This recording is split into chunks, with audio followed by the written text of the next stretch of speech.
Ano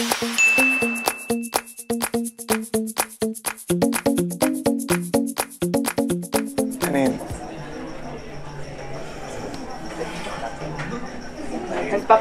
Kita ka lang ba ng magandang loob sa akin dahil sa binuntis mo ako? Bakit? Anong rason yung hinahanap mo? Nagpapakabait ka lang sa akin dahil sumabit ka sa akin. Alam mo ang arte mo.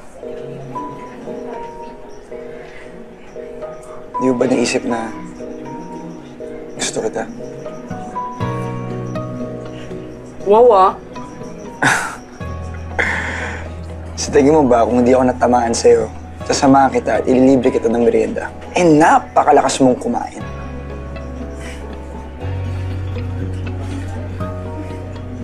Ay, pero huwag kayo magpapaniwala dito sa gagong to ah.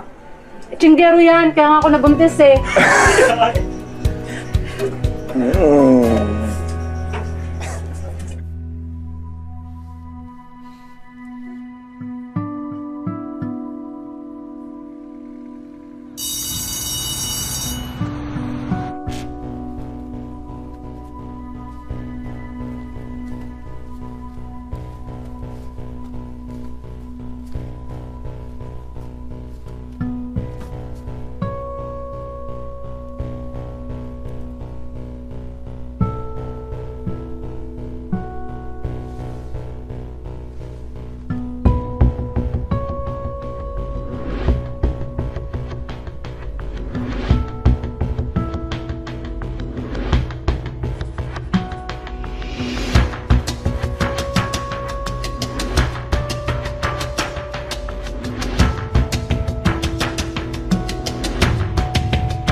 Martinez.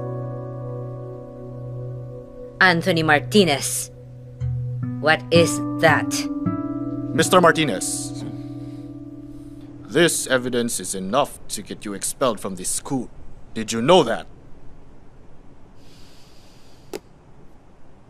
I'm very disappointed with you, Martinez. I've been here for 30 years.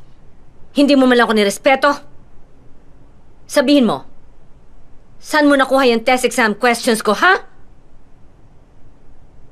Ma'am, hindi po sa akin galing yun, ha? Hindi ko po talaga alam kung paano nila nakuha yun. Who helped you get the questions for Dr. Ledesma's exam? Wala po.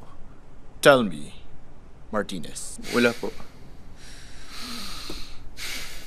Sige, ganito na lang.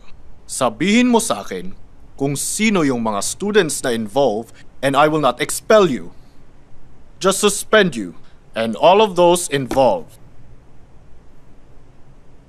Wala po talaga. Ako lang po kumuha dun sa computer ng secretary. Hinako po yung computer niya para kunin ko po yung mga data.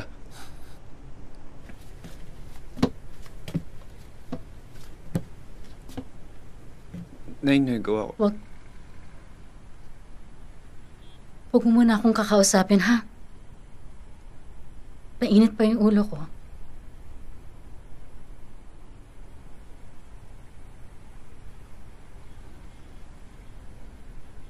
Bakit mo nagawa yun?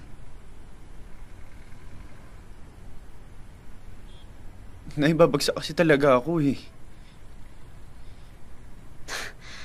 Kaya dinaan mo na lang sa pandaraya. Sino yung tumulong sa'yo para nakawan yung mga test questions?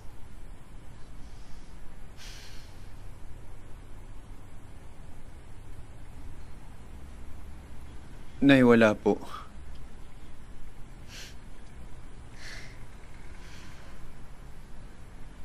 Huwag mo kong bubulahin, ha? Inirilang kita, kilala kita. Wala kang ganong lakas ng loob para gumawa ng ganong klaseng katarantaduhan. Yung pakialaman yung computer ng sekretarya ng masungit na bruhang yon.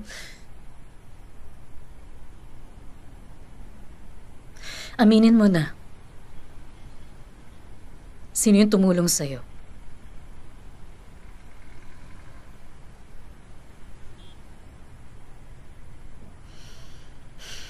Nay, wala nga ho eh.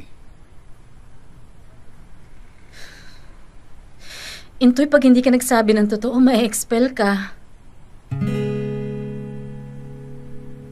Hindi lang mawawala yung scholarship mo.